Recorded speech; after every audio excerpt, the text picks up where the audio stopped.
Al-Qur'an wa nunazzilu minal Qur'an, dan aku turunkan daripada Al-Qur'an itu ma huwa sifat, yang dia adalah obat bagi setiap orang yang hidup di dunia ini.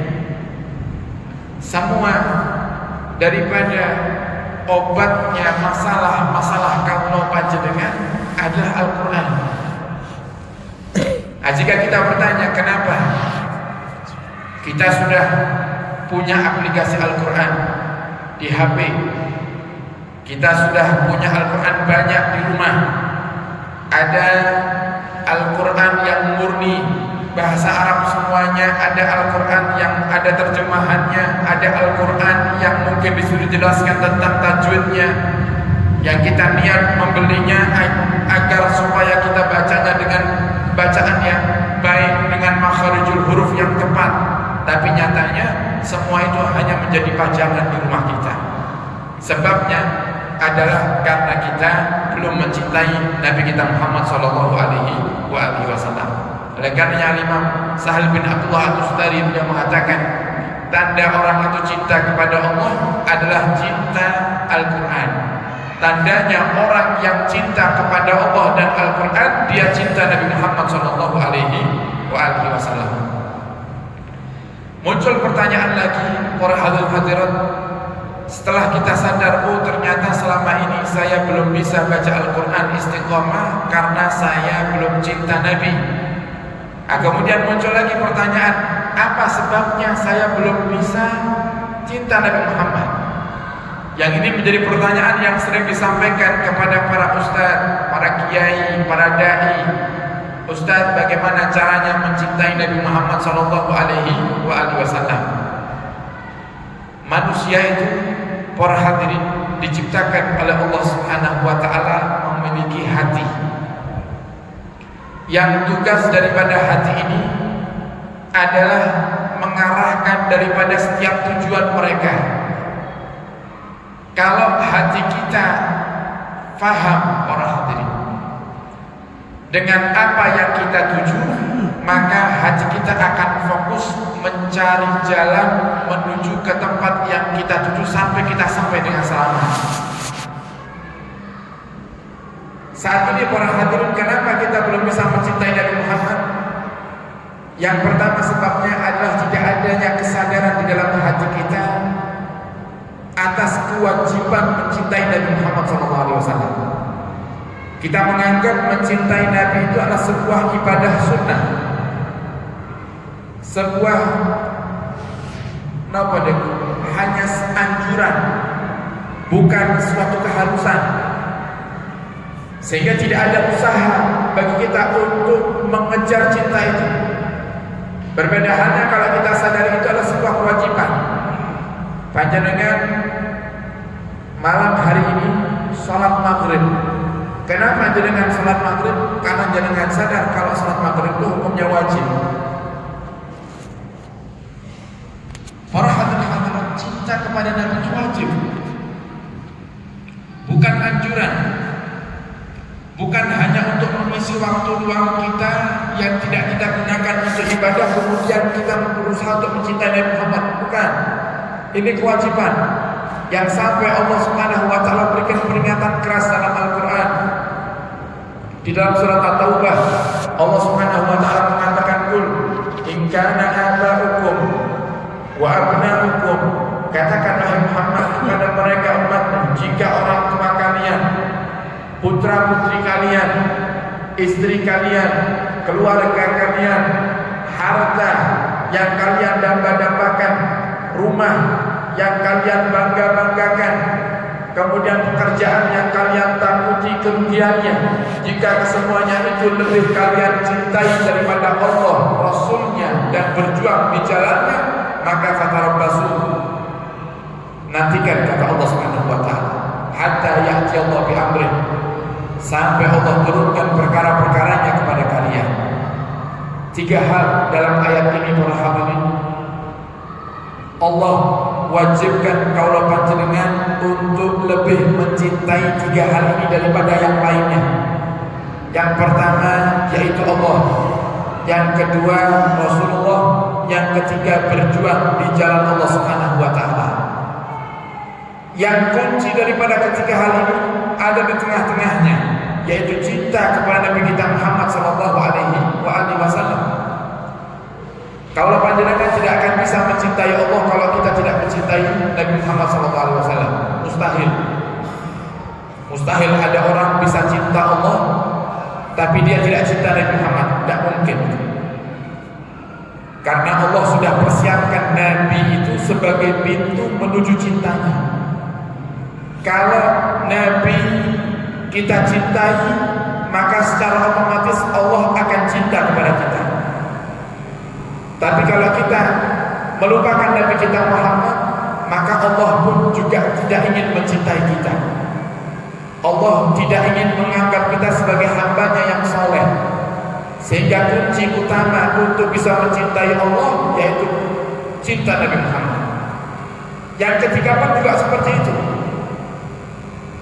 Kunci kalau panjenengan cinta kepada perjuangan dakwah, senang bantu masjid, senang memakmurkan masjid, senang membantu para ulama, senang berinfak, membantu perjuangan-perjuangan dakwah Nabi Muhammad SAW, tidak akan kalau panjenengan bisa lakukan itu semuanya kecuali atas dasar cinta kepada Nabi kita Muhammad SAW. Sehingga Nabi katakan di dalam sebuah hadis yang Nabi memuji umat-umat yang mereka hidup jauh dari masanya Nabi kita Muhammad SAW. Nabi katakan, Inna asadda ummati li hubba. Paling besarnya cinta umatku kepadamu itu adalah mereka nasun yakununa ba'di, mereka yang hidup setelahku. Orang yang paling cinta sama Nabi itu adalah mereka, kata Nabi Muhammad, yang hidup setelah kehidupanku. Artinya mereka tidak menemui Nabi Muhammad, mereka tidak mendapati zaman hidupnya Nabi Muhammad SAW. Yawaddu law ra'ani bi ahlihi wa malih. Mereka rindu untuk berjumpa denganku walaupun mereka harus mengorbankan harta dan keluarganya. Siapa yang dimaksud ini? Yaitu umat yang hidup saat ini, para hadirin. Mulai dari Nabi wafat, kemudian lahir daripada tabi'in, tabi'in sampai detik ini. Mereka lah orang-orang yang Nabi maksud dalam hadis ini. Yang jika kalau sudah rindu sama Nabi, mereka rela untuk mengorbankan semuanya. Dan ini para hadirin sudah dilakukan oleh mereka para sahabat. Mereka para sahabat-sahabat Nabi, para tabi'in, tabi'in. Mereka kalau sudah urusan menggembirakan hatinya Nabi Muhammad, mereka tidak perlu berpikir panjang. Sampai dikenal sahabat terdekat Nabi kita Muhammad, yaitu Sayyidina Abu Bakar As-Siddiq. Sayyidina Abu Bakar As-Siddiq itu dahulu orang yang kaya, orang yang luar biasa daripada hartanya, sehingga sampai banyak sekali orang-orang yang diperbudak oleh orang-orang kafir yang dibeli oleh Sayyidina Abu Bakar, kemudian dibebaskan dan mereka pun masuk Islam. Contohnya Bilal bin Rabah. Dalam sebagian hadis sejarah mengatakan Bilal bin Abi Rabah. Bilal itu para hadirin budak. Dalam sebagian ahli sejarah mengatakan sebenarnya Bilal itu bukan budak. Cuman Bilal dan keluarganya dicuri. Jadi Bilal itu asal mulanya dari negeri Habasah. Habasah niku Afrika.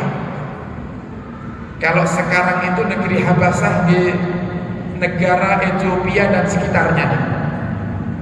Sekitar Mesir, Ethiopia, itu masuk kategori Habasah zaman dulu.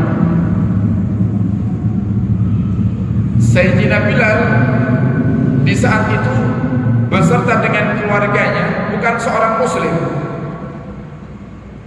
hijrah dari Habasah pergi ke Arab Saudi, ke Jazirah Arab.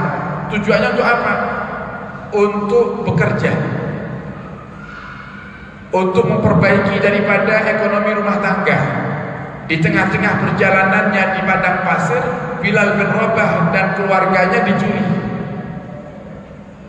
dicuri oleh orang-orang jahiliyah yang kemudian diperjualbelikan di pasar, sehingga dibelilah Bilal bin Rabah ini oleh seorang kafir yang sangat kejam sekali.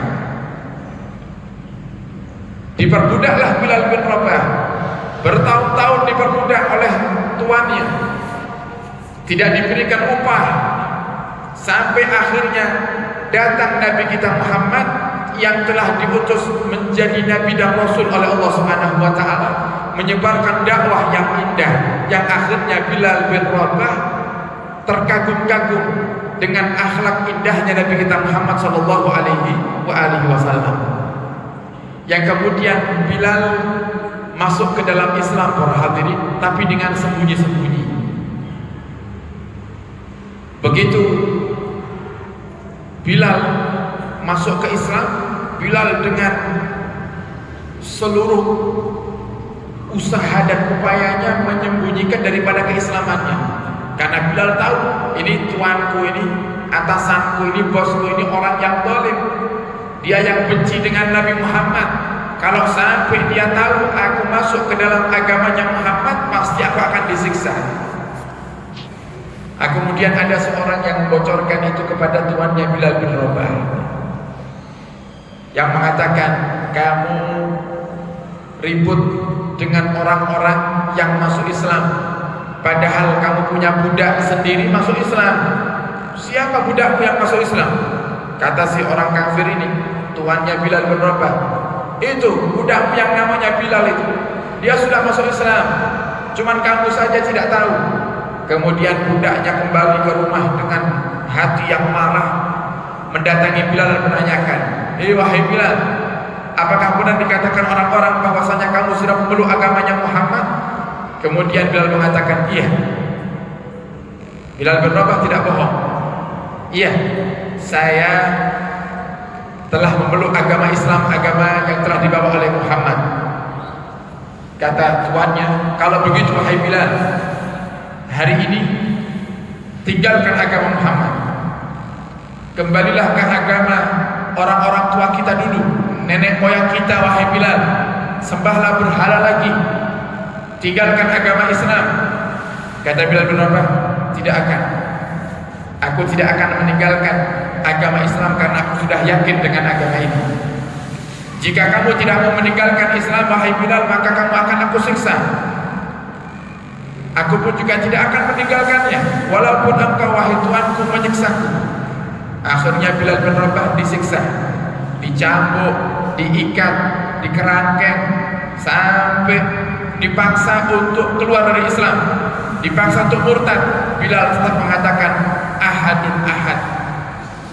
Itu kalimat yang terus keluar daripada lisannya Bilal bin Rabah dalam keadaan kondisinya sudah lemah sekali karena disiksa oleh tuannya.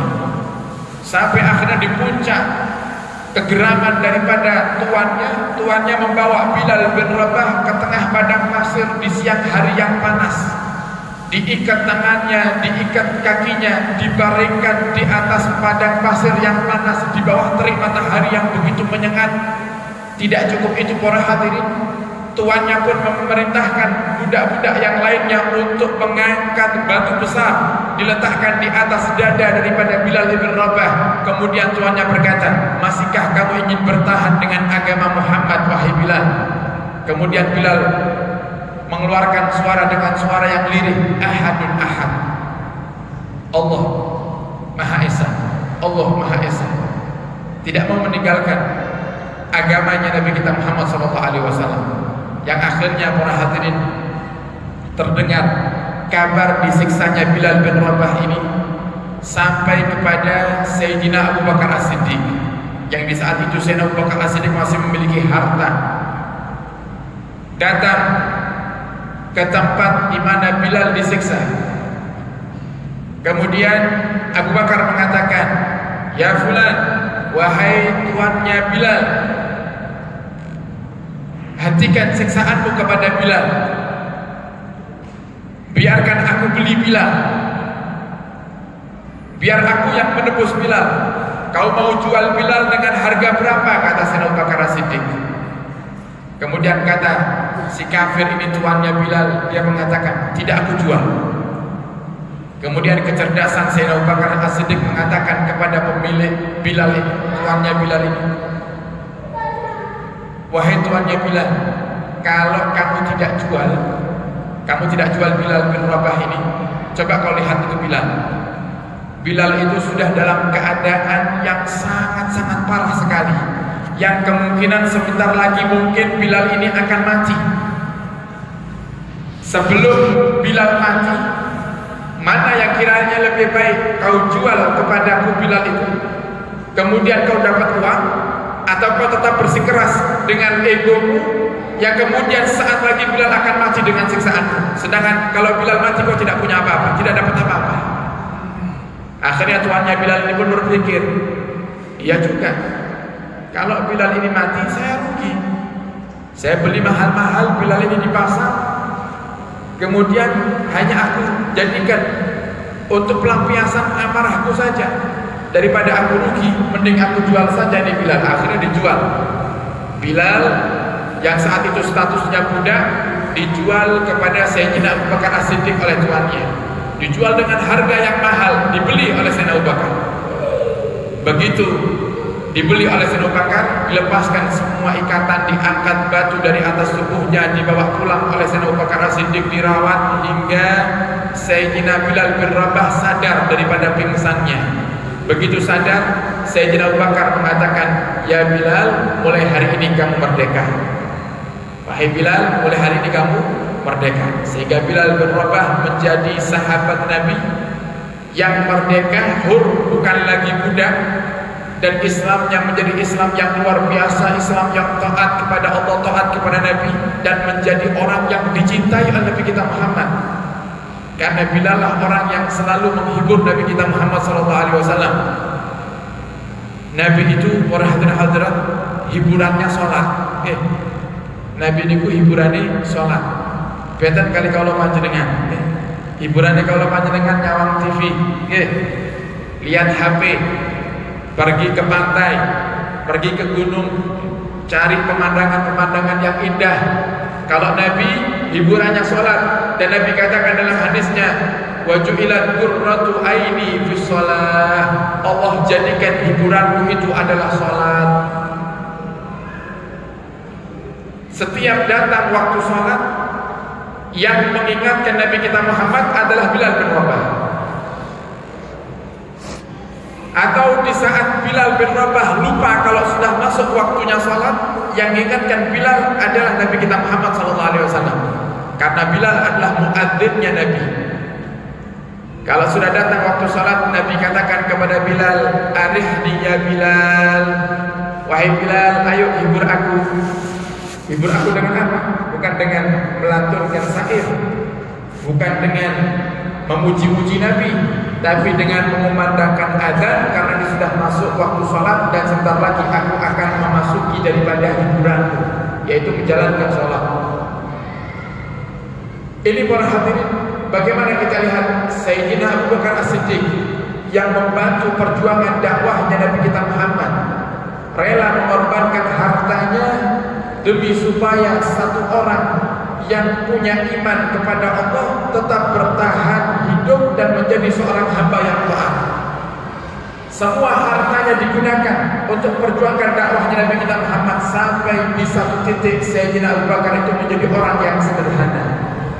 Hartanya habis, tapi walaupun hartanya sudah dikorbankan untuk Nabi dan untuk Allah, Sayyidina Abu Bakar mendapatkan daripada ganti yang lebih hebat, lebih berharga daripada sekedar harta yang hanya bertahan sementara di dunia. Apa gantinya? Dicintai oleh Nabi kita Muhammad SAW. Kalau sahabat, tabi'in, kalau panjenengan sebagai umatnya Nabi, kita mengaku cinta sama Nabi, itu sudah kewajiban kita para hadirin. Yang artinya itu hal yang biasa. Tapi menjadi luar biasa kalau Nabi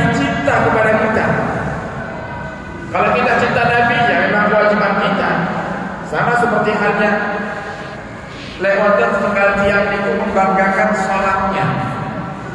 Alhamdulillah Habib, kula niki saged sholat 5 waktu. Tidak usah diceritain. 5 waktu ya semuanya wajib jalankan. Tidak usah diceritakan, tidak usah dibanggakan. Yang mungkin layak untuk kita syukuri, kemudian kita bertahaddus bin nikmah, mensyukurinya dengan kita menceritakan, memohon doa kepada guru-guru kita misalnya agar diberikan keistiqomahan. Mungkin itu ibadah-ibadah yang sunnah. Seperti apa? Alhamdulillah saya bisa istiqomah misalnya nabo sholat tahajud masih masuk akal walaupun tidak tentu karena dibanggakan. Jadi kesana kalau kita katakan alhamdulillah mulai saged mencintai Kanjeng Nabi Muhammad, tidak usah dibanggakan. Itu memang kewajiban kita untuk cinta sama Nabi. Lek boten cinta kalian Kanjeng Nabi, kita tidak akan selamat dunia akhirat. Yang luar biasa itu kalau Nabi cinta kepada kita. Nah, itu yang istimewa. Sayyidina Abu Bakar mendapatkan anugerah itu, mendapatkan kemuliaan itu, dicintai oleh Nabi Muhammad. Karena apa? Saking hebatnya Sayyidina Abu Bakar As-Siddiq meniru sunnahnya Nabi, mengikuti perintah Nabi, membantu dakwahnya Nabi, sampai Nabi pun cinta. Dan diabadikan oleh Allah kisah 2 orang sahabat yang saling mencintai, yaitu antara Nabi Muhammad dan Sayyidina Abu Bakar As-Siddiq. Allah abadikan dalam Al-Quran. Sebagaimana Allah katakan dalam Al-Quran, yang berkata sahabatnya la tahzan innallaha ma'ana, yang berkata kepada sahabatnya yaitu Nabi maksudnya, berkata kepada Sayyidina Abu Bakar As-Siddiq, la tahzan innallaha ma'ana, jangan sedih wahai sahabatku Abu Bakar, sungguhnya Allah sedang bersama kami, bersama kita. Diabadikan dalam Al-Quran kisah indahnya persahabatan antara Nabi kita Muhammad dengan Sayyidina Abu Bakar As-Siddiq, yang itu akhirnya menjadikan para sahabat-sahabat yang lain, para hadirin, ghibtah itu iri yang baik. Kalau iri yang buruk itu namanya hasad, bahasa Arabnya hasad, dengki. Kalau iri baik, bahasa Arabnya ghibtah. Iri baik itu kan mungkin masih belum terbayang di pikiran panjenengan. Iri yang baik itu seperti apa kan? Misal saya ngelihat jenengan istiqomah sholat tahajud, kemudian saya katakan dalam hati, ya Allah, beliau itu bisa sholat tahajud istiqomah, masa saya tidak bisa kan? Tidak mungkin saya tidak bisa, saya harus lebih hebat daripada beliau.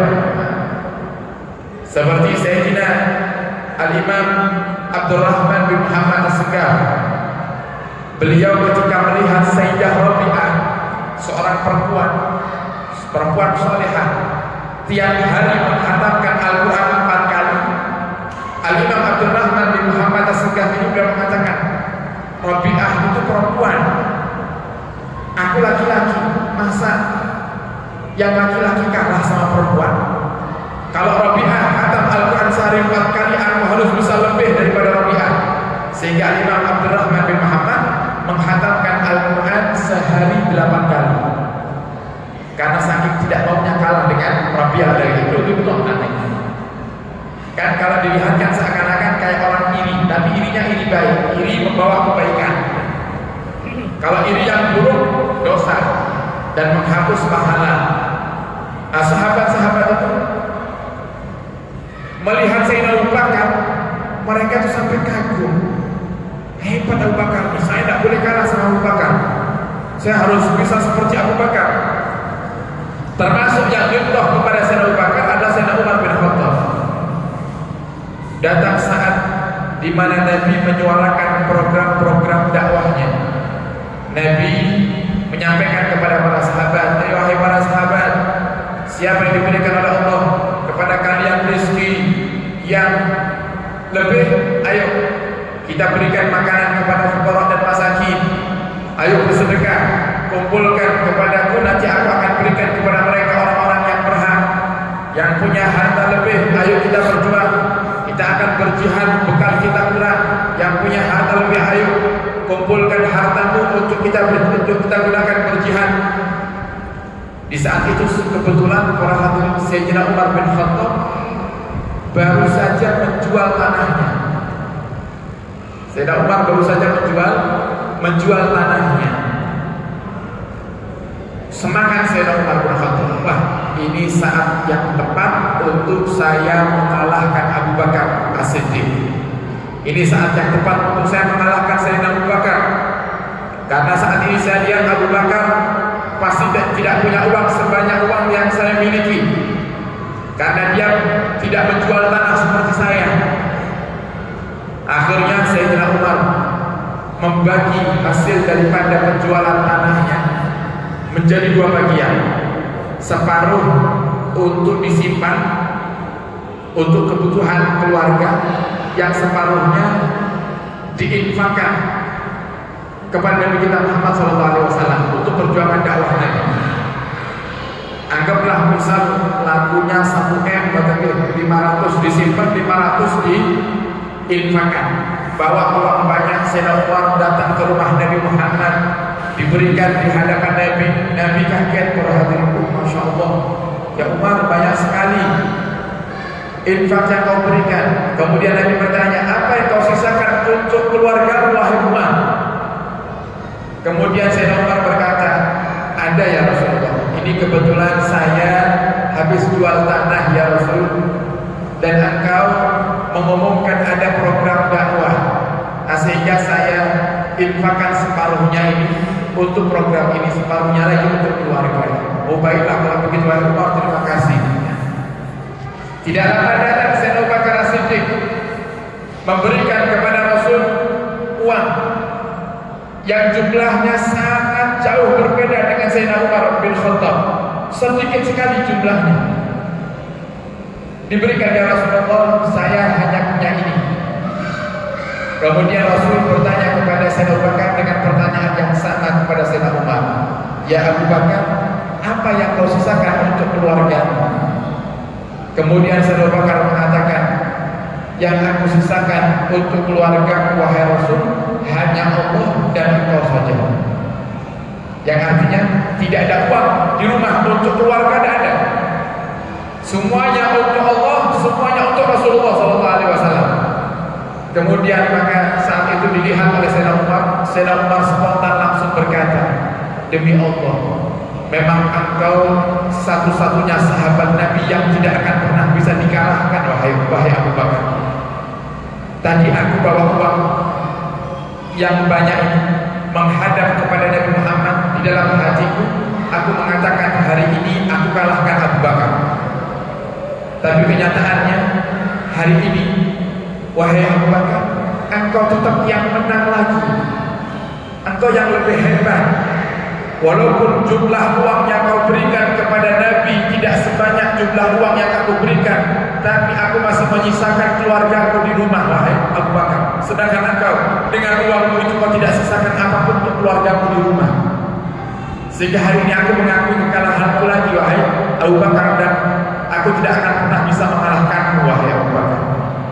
Coba lihat bagaimana mereka kalau sudah cinta sama Nabi, mereka rela melakukan apapun demi menggembirakan hati sang kekasihnya.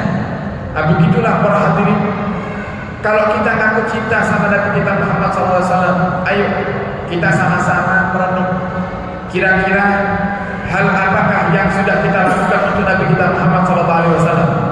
Tidak harus dengan uang. Anda bisa menggembirakan hati Nabi Muhammad dengan tenaga Anda. Anda bisa menggembirakan hati Nabi Muhammad dengan pikiran Anda. Di setiap ada program pasti dibutuhkan orang-orang yang punya ide-ide yang cemerlang supaya program itu bisa berjalan dengan lancar. Semisal di pembangunan, kalau misal ada pembangunan masjid, kemudian Anda melihat ada satu hal yang janggal dan itu akan menjadikan ketidaknyamanan jamaah nanti di masjid, maka jenengan disampaikan usulan itu. Jika diterima, jenengan akan dapatkan pahala yang besar. Tidak diterima pun jenengan juga tetap mendapatkan pahala, para hadirin. Jangan dikira walaupun kita bermodal hanya pintar menyampaikan ide, kita tidak mampu mungkin berinfak, berjuang dengan harta, jangan dikira kita tidak dapat pahala. Dapat pahala. Nabi Allah Musa alaihi salam tanya kepada Allah, ya Allah, jika ada orang yang mengajak kepada kebaikan, menyampaikan sebuah kebaikan kepada orang lain, pahala apa yang kau berikan kepadanya? Apa kata Allah Subhanahu wa taala? Aku berikan kepadanya, wahai Musa, setiap kalimat yang dia ucapkan 1 tahun pahala ibadah. Dan di situ Allah tidak mengaitkannya mau itu pendapat diterima atau tidak. Jenengan ngajak putranya untuk sholat, nah ayo sholat. Oh, karena sudah terlanjur putra putrinya ini tidak biasa sholat, akhirnya susah untuk menjalankan sholat, diajak pun juga susah. Jenengan sampaikan, nah ayo sholat, itu jenengan sudah dicatat sama Allah mendapat pahala 1 tahun. Mau nasihat atau ajakan panjenengan diterima oleh putra putri panjenengan ataupun tidak? Nah sekarang para hadirin, masihkah kita berpikir kalau mau mengajak orang dalam kebaikan, masihkah kita berpikir kira-kira diturut mau boten gitu? Tidak usah pikir itu, para hadirin. Kalau seandainya semua ustaz, semua dai punya pikiran semacam itu, tidak ada yang berdakwah, kira-kira. Karena tidak semuanya orang itu bisa menerima nasihat cukup sekali. Ada yang 2 kali baru sadar. Ada yang nunggu berkali-kali baru sadar. Ada seorang ustaz kalau ceramah itu bahas sholat terus. Ibarat kalau diundang, kalau dia tinggal di Tulung Agung itu diundang di Pelem Botoran bahas sholat, diundang di Karangrejo bahas sholat, nanti diundang di Tulung Agung bahas apa, di apa namanya di Kedung Walu bahas sholat, diundang di kota mana bahas sholat terus yang dibahas. Sampai ada satu penggemarnya itu memberanikan diri berkata kepada Ustaz, ngapunten sangat sakderenge Ustaz, niki kenapa jenengan iki lek ceramah pembahasan namung sholat kae, napa mboten enten judul liyane to Ustaz? Dia memberanikan diri. Apa jawaban Ustaznya? Jawaban Ustaznya para hadirin singkat. Loh, kira-kira sholat jenengan apa wis nabi? Sholat jenengan apa wis genah? Lek sampun sempurna, sampun nabi kena tak ubah judulnya.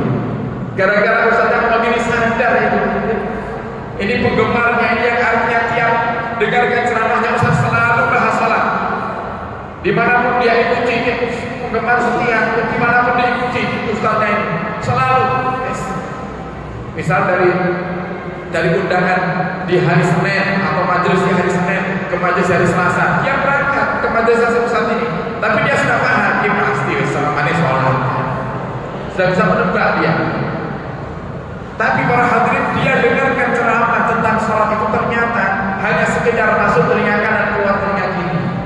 Begitu dia beranikan diri tanya sama Ustaz, kenapa ceramah jenengan ini namung sholat tak bahasane? Ustaz ngomong, lho kira-kira sholat jenengan sampai mau lek wis apik mangke kula ubah judule. Langsung masuk ke hati, nancep ngoten nggih. Niku ibarat orang yang nembak niku nembak niki sniper handal. Langsung masuk ke dalam hatinya, langsung sadar. Iya, kalau ini sholat ora tau khusyuk. Akhirnya malah mendukung. Ya sudah Ustaz, jangan berhenti ceramah sholat sampai selesai benar. Sudah mengikuti jadi penggemar setia, jadi jamaah aktif. Begitu lamanya dia mengikuti Ustaz, baru dia sadar setelah berbulan-bulan atau bahkan bertahun-tahun, kenapa si Ustaz ini bahas sholat terus? Karena dia tahu jamaahnya sholatnya belum benar. Akhirnya dia sadar, membenahi sholatnya, mencoba untuk belajar khusyuk ketika sholat. Sehingga para hadirin, tidak perlu kita memikirkan setiap mau menasihati siapapun itu diterima atau tidak. Tidak usah dipikirkan itu. Kita mau ngajak orang berbuat kebaikan, mau ikut dai, tidak usah mikir. Itu urusan Allah. Nabi saja, Nabi ditegur sama Allah Subhanahu wa taala. Apa teguran Allah kepada Muhammad? Wahai Muhammad, tugasmu hanya menyampaikan, yang ngasih hidayah aku, kata Allah. Lu siapa kita? Sekepingin sekali ngomong langsung diikuti omongannya. Tugas kita hanya ikhtiar. Tugas kita hanya menyampaikan. Urusan ikut tidak ikut bukan urusan kita, itu urusannya Allah Subhanahu wa taala. Jika semua orang sadar akan makna ini para hadirin, maka tidak akan ada keraguan lagi dalam hati kita untuk menyampaikan kebenaran, menyampaikan kebaikan, mengajak orang untuk berjuang, mengajak orang untuk ikut menggembirakan hatinya Nabi kita Muhammad sallallahu alaihi wasallam. Nah, ini para hadirin tanda jika kalau panjenengan cinta sama Nabi, maka ayo kita gembirakan Nabi kita Muhammad. Dengan apa para hadirin? Dengan mengikuti ajaran-ajaran beliau, mengamalkan sunnah-sunnahnya beliau, terutama kalau panjenengan yang saat ini tinggal dan hidup di akhir zaman. Kita hidup di akhir zaman yang banyak umat meninggalkan sunnahnya Nabi. Ayo kita semangat untuk kembali ke jalannya Nabi kita Muhammad, kembali ke jalan Allah Subhanahu wa taala. Ya, semoga yang hadir semuanya di bulan Rabiul Awal ini Allah berikan hidayah datang kepada panjenengan sedaya. Hidayah untuk keluarga kita, hidayah untuk kedua orang tua kita, untuk santri-santri kita, anak-anak kita, dan semua orang yang kita cintai. Dan semoga dengan berkahnya bulan Maulid Allah kabulkan semua hajat-hajat kita, hajat dunia, hajat akhirat. Dan semoga dengan berkahnya Maulid ini Allah sadarkan kita betapa pentingnya berjuang melanjutkan dakwah Nabi kita Muhammad, sehingga Allah jadikan kita berjuang dakwahnya yang ikhlas. Dan semoga Allah panjangkan umur dalam ketaatan serta sehatul afiat, dan Allah akhiri hayat kita nanti di akhir hayat kita dalam keadaan husnul khatimah ala hadhihi niyah wa ala kulli salihan bi jahid nabi wa ala ila hadratin nabi sallallahu alaihi wasallam bisirril Fatihah.